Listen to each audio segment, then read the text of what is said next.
Good morning, everyone. It's your favorite realtor, Erica Hernandez with Remax Top Realty. Today you're going to find me outside enjoying the small breeze and the beautiful weather. I hope that this week you enjoy it as well. Happy Monday to you. I am so excited for today's video. You know I love to educate you, my buyers, my sellers, my investors. Last week I spoke to my small business owners. Today I'm going to be speaking to my landlords. If you want to learn common mistakes landlords make so that you don't make them, please stay tuned. Don't forget to follow me on all my social media at Erica Houston Realtor, Snapchat, Facebook, Instagram, LinkedIn, Twitter, and TikTok.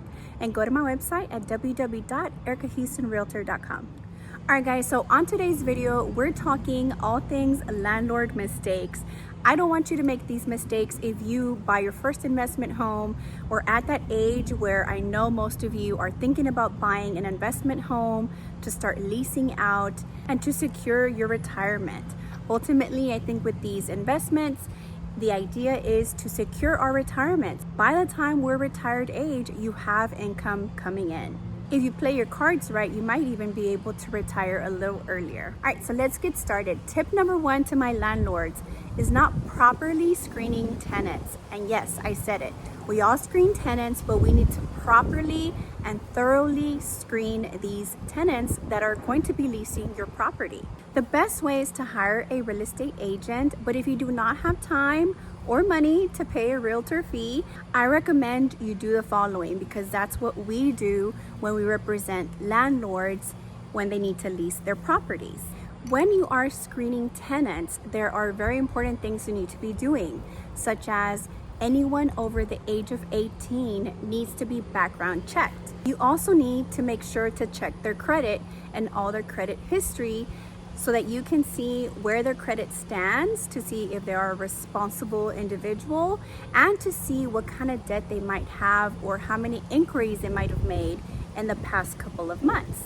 Lastly, you need to be checking their tenant history. If you do a lease history, you'll be able to talk to some of their past landlords to see what kind of tenant they are, the reason for their move. This might save you plenty of headaches.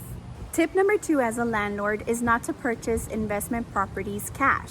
I know some of you are not going to be happy with this, but hear me out. If you have $100,000 and you're thinking about purchasing your first investment home, good luck. There are not too many houses out there for $100,000. You might need to do some work to it, but you might be able to find it.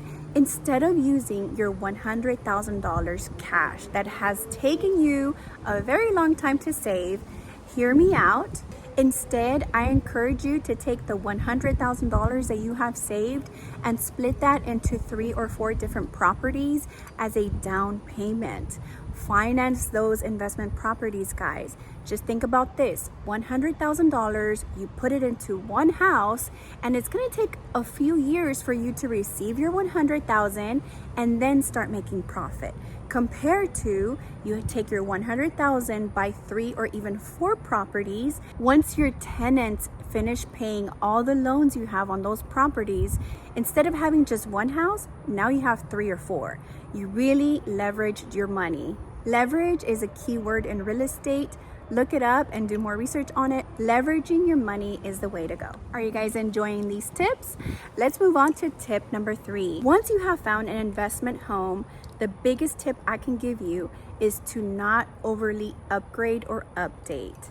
One thing you should probably do is rip out any carpet and definitely put down some tiles. Put some kind of flooring that will last you a long time. Yes, it's a big investment up front, but that will help you not have to replace carpet every time a new tenant comes in. Carpets do tend to get really dirty, so you don't want to have to deal with this long term. Overly updating a home is later going to crush your heart when you see that the tenants are just not taking care of your things.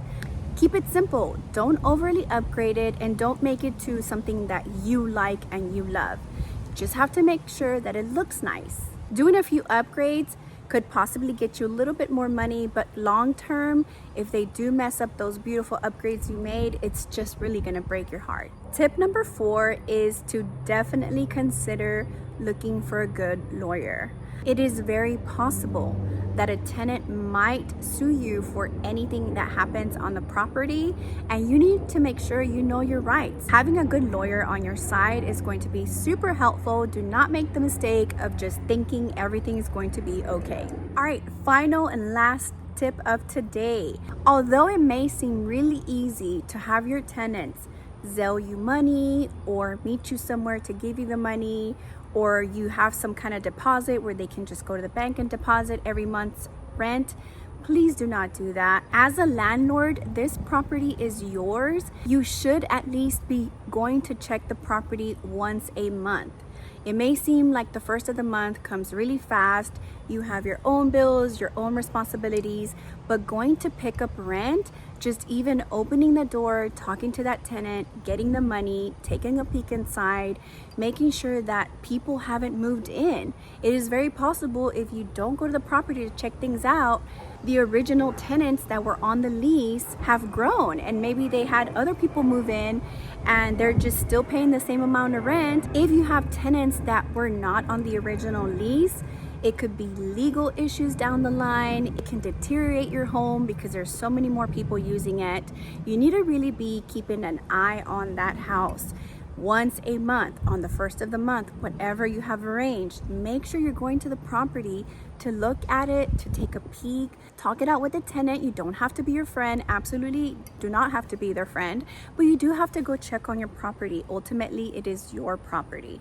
If they have put something in the backyard that they're not supposed to, or if someone has moved in and they're not supposed to because they're not on the lease, anything could be happening. They could be having junk in the front of the yard that could cause you to get tickets from the HOA. Do not make this mistake of not checking on your property. I really hope you enjoyed these tips today. I'm ready to achieve all my goals this week, and I'm in such a great mood. I love the fall weather. I'm ready to go see my clients, new sellers, new buyers, new investors. If you are a landlord or really thinking about becoming a landlord, please give me a call. I would love to sit with you, just a simple consultation free of charge. We can see if we're a good match and if I can help you reach all your real estate goals. Thank you so much for watching.